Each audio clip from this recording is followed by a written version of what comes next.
Ang atin pong paksang tatalakayin ngayon ay kung paano gumawa ng video lecture. Subalit hindi po muna ako magbibigay ng kung paano natin gagawin. Hindi ko po muna sa inyo ipapakita kung paano ginawa yung video lecture para magkaroon ng thrill at makita ko po kung talagang kayo po ay interesado, magtatanong po kayo sa akin kung paano ginawa yung video. Ngayon po, kapag gagawa po kayo ng video, lalo na po kung yun ay video lecture, dapat po ay may script kayo. Ikalawa, mayroon kayong tripod para po do sa inyong cellphone. Kahit wala po kayong director, kayo mismo yung magde-direct sa sarili nyong production. Tapos ang background nyo kailangan green. Tapos wag po kayo magsusuot ng green kasi kapag kayo ay nag-green screen, mabubutas po, magiging mukhang manananggal kayo. Mawawalan kayo ng katawan kung green ang suot nyo kasi pag nag-green screen kayo, tatanggalin yung background. Kung kayo naka-green, matatanggal din yung suot nyo kasi kulay green. Mapapasama po yun dun sa green screen. Ito po yung format ng video na gagawin yung video lecture. Ito po ay video na mula sa Ateneo. Ito po ay pinamimigay noon ng DepEd sa mga teacher. At naging bahagi po ako nito. Ako po yung naging editor. Ako po yung nagtanggal ng mga commercial sa mga videong to. Ito po ay Constel English. Mayroon din po ako nitong Constel na Science. Mayroon din po akong Math. Mayroon din akong Physics. At mayroon din ako ng Social Study. So, ganito po yung video na gagawin natin.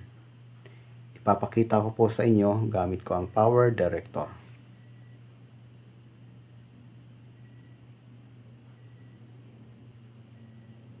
And these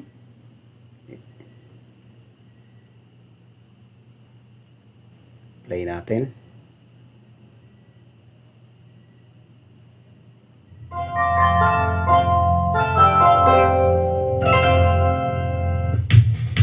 Welcome back.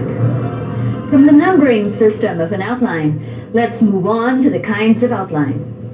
Can you recall what they are? An outline may either be a topic or a sentence outline. How do they differ from each other? Study the sample outline. Find out how the ideas are stated. Which kind of outline is this? Yes, it's a topic outline. As the name suggests, a topic outline states the major and minor subheadings in words and phrases. How many major headings are there? Yes, there are 3. And these are relatively inexpensive, relatively healthier, and personally satisfying. Notice a subheading falling under each heading. Do your students know that a topic outline can be easily transformed into a sentence outline? All they have to do is to state the major and minor subheadings in sentences. Examine the following sentence outline.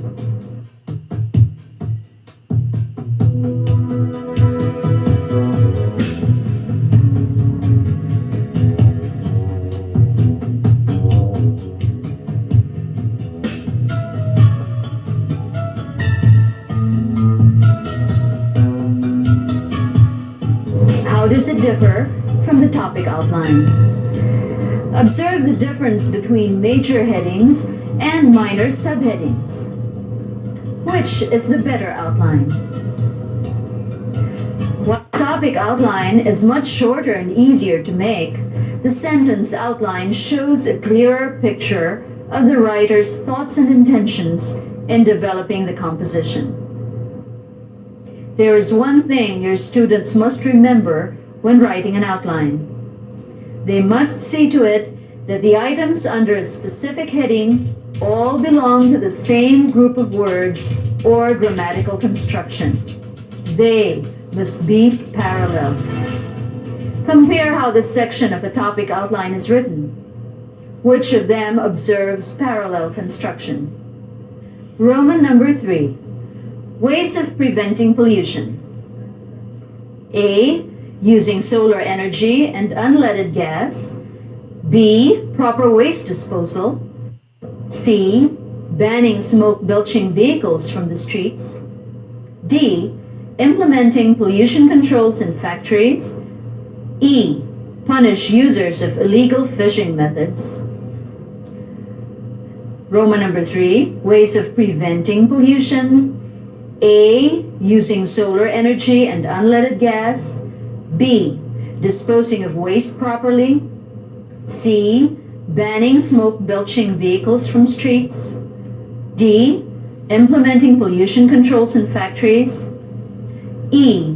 Punishing users of illegal fishing methods.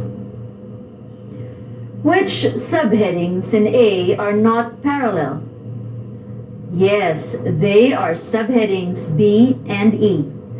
They have been changed to the same forms as in subheadings A, C, and D. We've been trying to say that an outline makes writing easy because it provides a plan. With a plan, your students can sort out the main ideas and the details that support them. They can also plan the best order of ideas. Do your students know what outlines are based on? An outline can be made from notes. This is commonly done when writing long reports or research papers.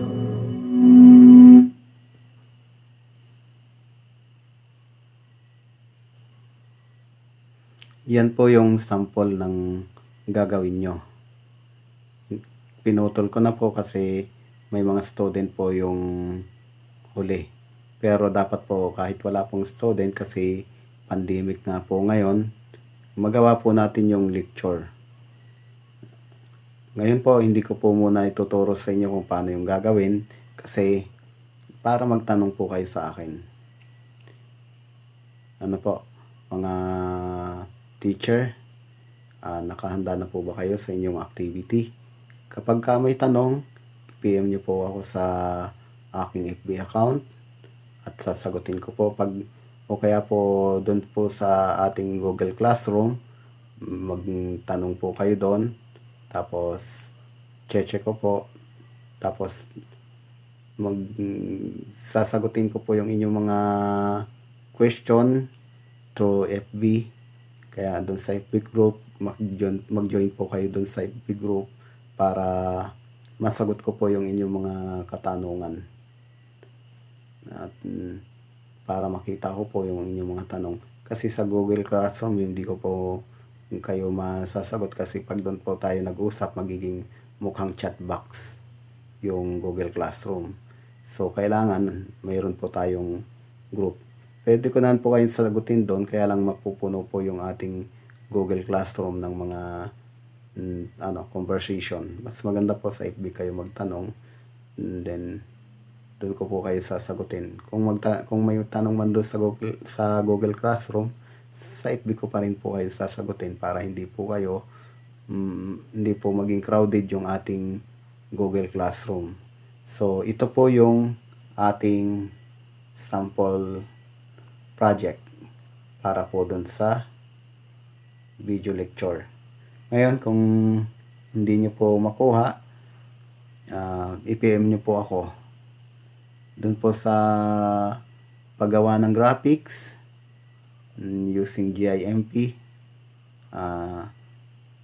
i-discuss ko po sa inyo yung video graphics gamit ang GIMP kapag kayo po ay nag-PM sa akin. Pero pag hindi po kayo nag-PM, hindi ko pa kayo masasagot. Hindi ko rin po kayo matuturuan ng graphics kasi yun po ay inihanda ko lang po yun doon sa mga nagtatanong. Yun lamang po. At sana po ay madami po kayong matutunan. Sana ay magawa po ninyo yung project nyo ng tama.